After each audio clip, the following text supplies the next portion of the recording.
Hi everyone, I'm the 5-minute reviewer and today I'm going to do something a bit more different. Instead of my regular opinion on games, today I'm going to talk about theology, and specifically Christian theology in relation to Pokemon. In other words, I'll be exploring Christian themes in the game series Pokemon. Now, strictly speaking, Pokemon is definitely not made to be a Christian game, even though it may have Christian themes. After all, Pokemon is a Japanese creation, and of course largely draw influences from Shinto Buddhism or other cultural Japanese influences. For instance, the shape of Pikachu's tail is similar in design to a Shinto rain charm. The rain charm right here in the next picture. So as you can see from what I said, Pikachu's tail looks like that. So what I'm trying to say is that any Christian themes that I see in the Pokemon series is accidental rather than intentional by the creators of the Pokemon games. So without further ado, I'd like to explore some of the Christian themes that I can see out of the Pokemon games. The first explicit Christian theme I see in the game is the study and explicit classification of nature, or in this case, the Pokemon. This is most explicit as God tagged Adam to put in the Garden of Eden and told him to look after it.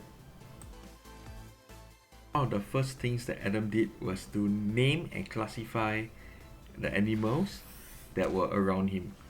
In the Bible, it highlights the birds and the wild animals. Now, this theme is most similar, of course, to Pokemon Legend Arceus, where it is your job as the player character to classify and study the Pokemon around you. In Pokemon Legends Arceus, the player acts as a surveyor and with the belief of coexistence and care, and looking after the Pokemon and studying their behavior. This echoes the Christian idea of stewardship and also being a student of nature, as highlighted in the Genesis passages earlier. By studying and observing nature, Christians will slowly grow to learn God, as the study of nature reveals a lot about God's creation, His design, and His intention for us. Similarly, in Pokemon Legends Arceus, what happens is that because of the various anomalies around the world, your study and love for Pokemon will actually unravel the mystery behind all these occurring in the world, and with the Divine's grace ability, you are able to save all of creation in Pokemon Legends. I won't spoil too much about the game because I'm moving on to the second theme, and I want you to explore Pokemon Legends yourself. The second Christian theme I see is the idea of caring for your Pokemon over the exploitation of it. Sure, one can play through the Pokemon series by creating the best team for battle and not caring about the needs of the individual Pokemon or not even knowing them well. However, narrative-wise, such behavior is considered villainous behavior, only done by members of Team Rocket or Team Galactic.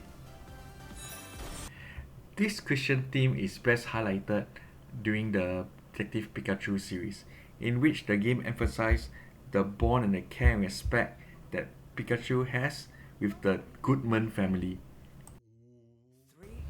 The Pokemon in the Detective Pikachu series are portrayed with limited sentience, of at least having limited sentience, and therefore are capable of feeling emotions like fear, hurt, and anger.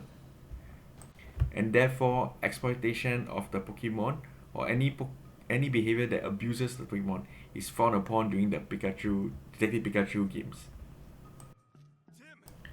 This echoes the Christian themes in Psalms because God's creation are all wonderfully made and therefore deserving of our respect and careful consideration. Guess it was just a false alarm. Sorry. So in conclusion, while Pokemon series is not meant to be a Christian theme creation, but I do see some Christian themes, especially those related to the love of creation in the Pokemon series.